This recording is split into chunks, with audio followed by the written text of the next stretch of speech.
Hi, today I'll be presenting a case of chronic strongyloidiasis. Introduction. Greater than 50% of patients with chronic strongyloidiasis are asymptomatic. When present, clinical symptoms are variable and vague, including gastrointestinal, dermatologic, and respiratory symptoms. Thus, cases of strongyloidiasis have been missed or misdiagnosed as COPD, pneumonia, IBD, and other cutaneous pathologies. Case description. An 81-year-old Caucasian male presented with a 6-year history of an intermittent pruritic rash. He reported eruptions of intensely pruritic erythematous papules across his anterior waistline, lower abdomen, and bilateral flanks.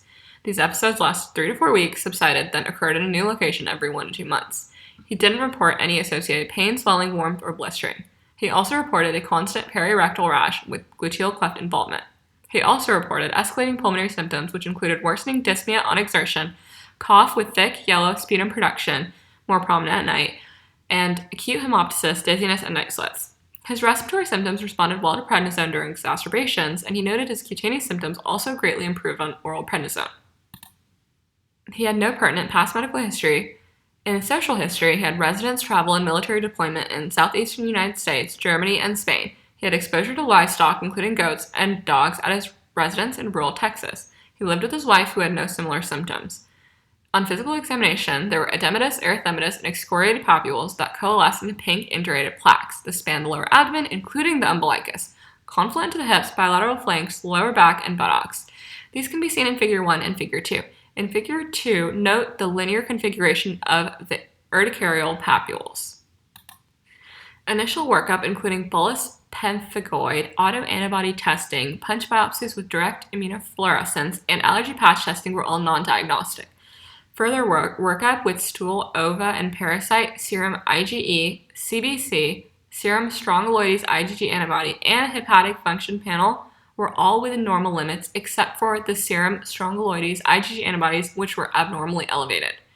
On radiographic imaging of the chest, there was evidence of waxing and waning bilateral airspace opacities that coincided with his exacerbation of pulmonary symptoms.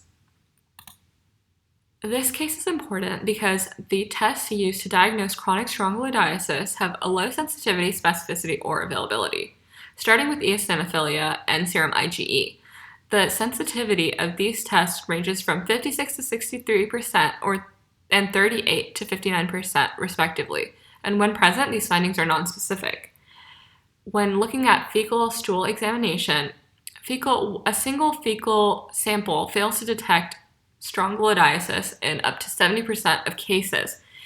This rate increases detection when multiple samples are taken or the larvae release is stimulated by albendazole. Moving on to IgG antibody serology.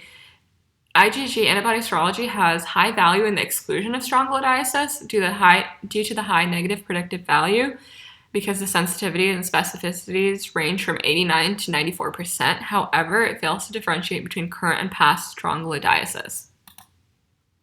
With these tests in mind, it's important to know the risk factors for strongyloidiasis. Such as in our patients, residing in a southeastern state is a high risk factor for strongyloidiasis in the United States. Finally, it's important to know the cutaneous manifestations of chronic strongyloidiasis.